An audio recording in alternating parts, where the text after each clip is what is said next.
À la une, les parents du petit Younes restent en prison. Le parquet de Tournai a requalifié en meurtre le chef d'inculpation et a décidé de les maintenir tous les deux en prison. Mohamed et Naïma Ratlou ont été écroués en début de semaine car l'enquête s'est accélérée. Il y a un an, le petit Younes avait mystérieusement disparu de la commune du Bizet près d'Armentières. Son corps sans vie avait été repêché dans la Lys. De nouveaux éléments ont révélé que le petit garçon de 4 ans était mort par asphyxie quelques heures après sa disparition. Avec cette requalification, les parents comparaîtront devant une cour d'assises et risquent de 20 à 30 ans de prison. De l'actualité également, ce dramatique fait divers. Hier soir, dans le quartier des Bois Blancs à Lille, vers 18h, une femme a plongé dans la Deule au volant de sa voiture sur les quais de l'Ouest, près d'Eura Technologies. Des témoins de la scène ont tenté de sauver la conductrice, mais elle est restée bloquée à l'intérieur. On en parlera juste après ce sujet. La maison flamande de Lambersart essaierait-elle de changer son image? Aujourd'hui, ce bâtiment qui regroupe diverses associations flamandes a ouvert ses portes aux journalistes. Le but est bien faire taire les rumeurs. Ces derniers mois, les controverses se sont multipliées autour de cette maison flamande, avec l'organisation notamment d'un concert dénoncé comme néo-nazi en juin ou une grande fête du cochon non halal en octobre. Aujourd'hui, le porte-parole admet une proximité idéologique avec le Front National, mais affirme ne pas en faire partie. Aujourd'hui, ils disent vouloir lutter contre la mondialisation, l'islamisme qui, selon eux, prendrait le contrôle de la France et souhaite donner la parole au peuple en se présentant lors d'élections locales. Nous avons aujourd'hui beaucoup de membres, beaucoup d'adhérents qui nous disent voilà, nous avançons sur des idées, nous menons des campagnes, etc. Mais le jour venu, on ne sait plus trop, nous ne savons plus trop pour qui nous allons pouvoir voter, etc. Donc il se peut effectivement que nous répondions à une demande et que nous présentions des candidats lors d'élections locales, alors peut-être aux prochaines cantonales, peut-être même très sûrement aux prochaines municipales. Je vous le disais, dramatique fait divers hier soir dans le quartier des Bois Blancs à Lille. Vers 18h, une femme a plongé dans la Deule au volant de sa voiture. Des témoins de la scène ont tenté de la sauver, mais la femme est restée bloquée à l'intérieur de son véhicule. Certains riverains ont même sauté à l'eau, essayant de briser une vitre de la voiture. Mais il s'agirait sûrement d'un suicide, car le véhicule a pris de l'élan sur le parking avant de tomber à l'eau. Les pompiers n'ont pas pu réanimer la victime. François Fillon va-t-il rester Premier ministre? Qui va entrer ou sortir du gouvernement? Le remaniement ministériel fait couler beaucoup d'encre. Nicolas Sarkozy doit présenter sa nouvelle composition lundi. Du coup, les rumeurs les plus folles courent sur tous les ministres actuels, y compris Marc-Philippe Daubresse. Il pourrait perdre son poste de ministre de la Jeunesse et des Solidarités actives qu'il occupe depuis mars dernier. Une situation qui n'inquiète pas le député maire de Lambersart, qui reste plutôt philosophe. Écoutez.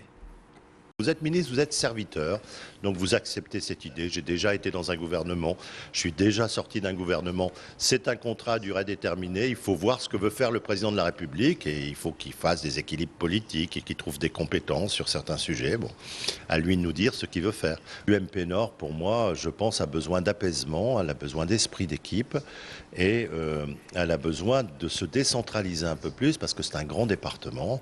Voilà, moi je suis plutôt à amener des coups de cœur que des coups de gueule.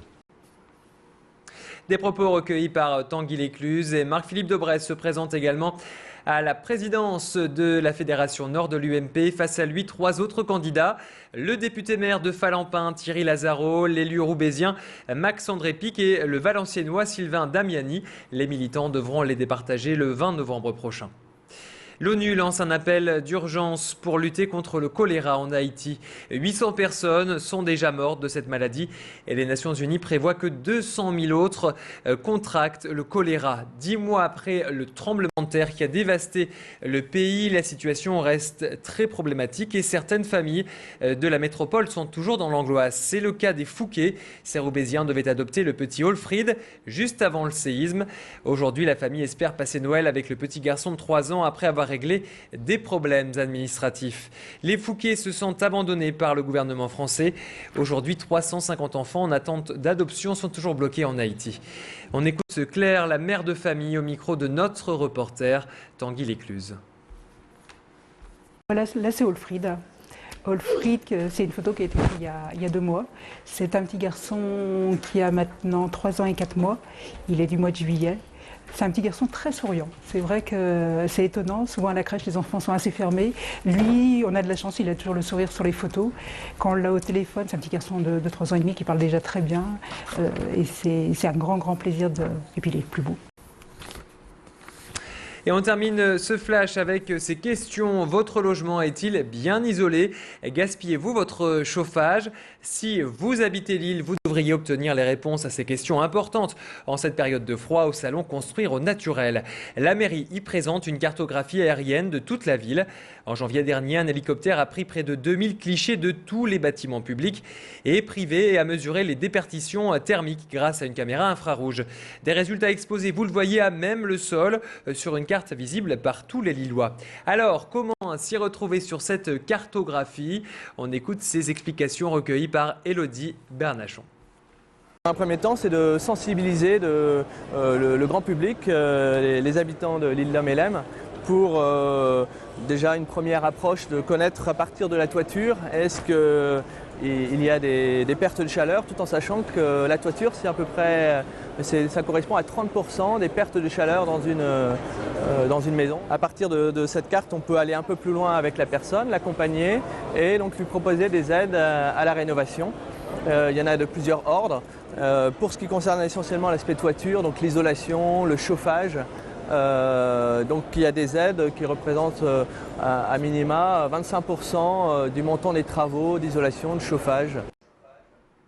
Et avant de refermer ce flash, on nous signale un accident sur les grands boulevards dans le sens Roubaix vers Lille. Il y a de nombreux ralentissements. Attention donc si vous devez emprunter ce secteur. On fait le point dans une poignée de secondes avec la météo et le trafic. Restez avec nous.